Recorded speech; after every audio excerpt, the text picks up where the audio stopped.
comment ça se passe, 2 cours de théorie, 2 heures plus 1 heure de pratique pour l'un ou pour l'autre des permis, c'est-à-dire mer ou eau intérieure, qui remplace ce qu'on appelait avant le permis fluvial. Alors que l'examen côtier, celui qui est le plus passé ici, se fait en 2 temps. Il y a un examen théorique qui est passé ici à Strasbourg, et la pratique se fait en formation continue. Et pour la théorie, on a décidé depuis 15 ans que je fais ce métier, c'est moi qui fais les cours, on a des supports qu'on a fait nous-mêmes et qu'on donne à nos élèves, et ça se fait en 2 temps. Et à l'issue du premier cours, nous leur donnons des QCM, et l'objet du deuxième cours, c'est de corriger ensemble ces questionnaires pour savoir si les élèves sont prêts. Alors, qui a fait moins de 5 là pour le test 2? Tout le monde, ok. Un petit peu plus de 5? Ah, j'ai raté 2 fois. Bon, alors il en reste 2. On continue.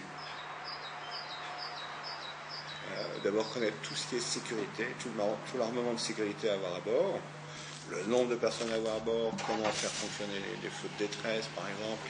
Ensuite, il faut qu'ils mettent en pratique ce qu'ils ont appris en théorie au niveau des balises, le balisage. Est-ce que je vois une bouée en face de moi, est-ce que je dois la passer à droite, est-ce que je dois la passer à gauche, etc. Ils doivent être capables de quitter un quai en sécurité. Ils doivent être capables de récupérer un homme à la mer. Rassurez-vous, c'est pas un homme à la mer, c'est une bouée qu'on jette. Et il y a toute une procédure qui permet de le récupérer en sécurité, la bouée.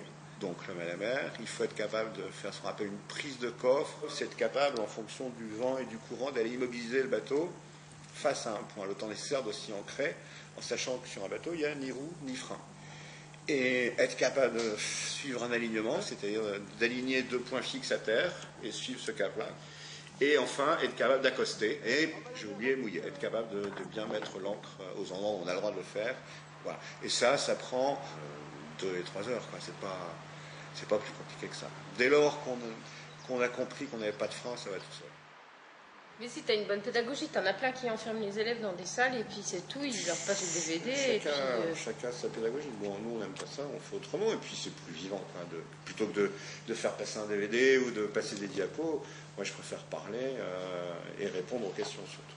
Moi, la mer, j'adore parce que j'ai été élevée en Bretagne et que pour moi, c'est un élément naturel, la mer. Et en plus, moi, c'est vraiment l'Atlantique qui me convient. Pas la mer chaude là-bas en bas. Ils sont pas obligés, les élèves ne sont pas obligés de passer par le bateau. Donc ils viennent là par plaisir, pour de futurs loisirs. Même s'ils ne vont pas acheter un bateau, ça leur permettra quand même avec le permis de pouvoir en louer un pendant les vacances ou faire du jet, etc. Donc en fait, on parle que de vacances tout le temps, quoi. Donc ça va.